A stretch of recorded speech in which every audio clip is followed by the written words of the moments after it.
Mario Moroni has taught Italian language and literature in several institutions, Yale, Memphis, Colby College. Currently teaches at the State University of New York in Binghamton. His latest book is called Al Limite. Tonight I'd like to talk about place and location. And in fact, I have a first question that occurred to me in the case of a journal like Italian Poetry Review.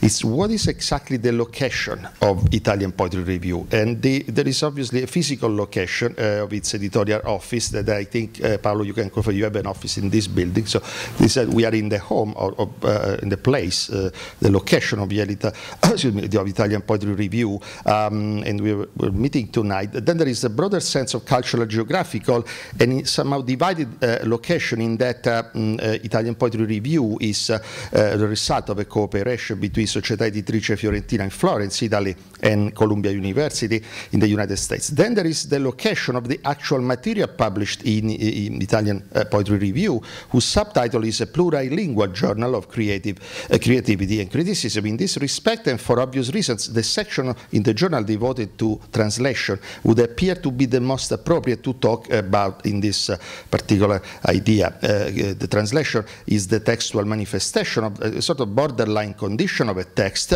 from the original to its translation into the foreign language. However, for reasons of time, I'd like to look at another aspect, actually just to one word, and the word is trapiantati in Italian.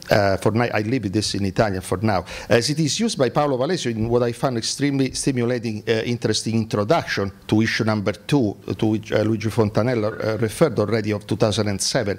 And there Paolo discusses the term trapiantati with reference to to such a protagonist, a preeminent figure of Italian culture in the United States as Giuseppe Prezzolini. And it's a name that needs to be, and has not been mentioned so far, but it's extremely important and it's, I think, significant, because Giuseppe Prezzolini had, in fact, a preeminent role in the Casa Italiana, the very building that we are sitting here now. And he was himself a trapiantato, expatriate and trapiantato, and again, he is a preeminent, it is not by coincidence that Paolo Valesio mentions him, I think.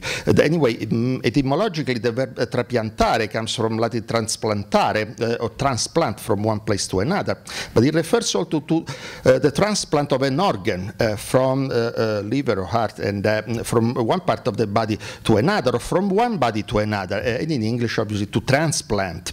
Now, I would suggest that Italian Poetry Review constitute a metaphorical act of trapianto of Italian creative language and authors from Italy to the United States. The Italian Poetry Review is, in fact, the latest and one of the most important results of trapianto in the history, long history that involved Prezzolini, in fact, early on in the century, in the past century, I should say, in the history of the cultural relationship between Italy and the United States.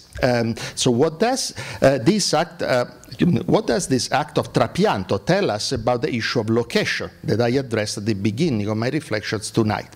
Here I would like to take, if you allow me, a postmodernist turn and suggest that the Italian Poetry Review constitute an act of trapianto in progress. That is, a trapianto in constant transformation, trapianto that in fact never really ends, and that continues to exist in a permanent borderline condition.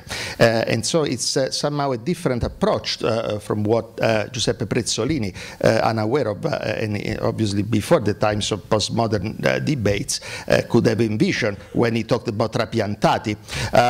But it's a borderline condition, and that's where I would locate Italian Poetry Review. Italian Poetry Review is a transatlantic transplant in a condition of transit. And obviously in transatlantic and transplant, I obviously privilege the part of trans, not so much Atlantic or plant, but trans. And that is a constant transition or transit, if you will, back and forth from the two sides of the Atlantic Ocean. In this, if this is the case, then how can Italian Poetry Review constructively contribute to the American body that hosts it? Is it possible, there's a question, is it possible that a borderline transatlantic publication like Italian Poetry Review run the risk of becoming a sort of parasite of the body that hosts it?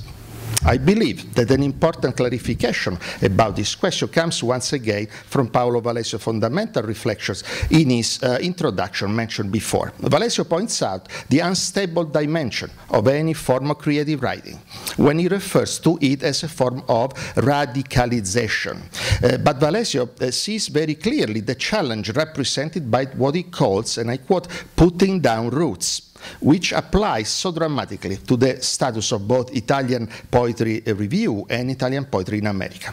I'd like to repropose the same challenge that Paolo poses, but I would add a question.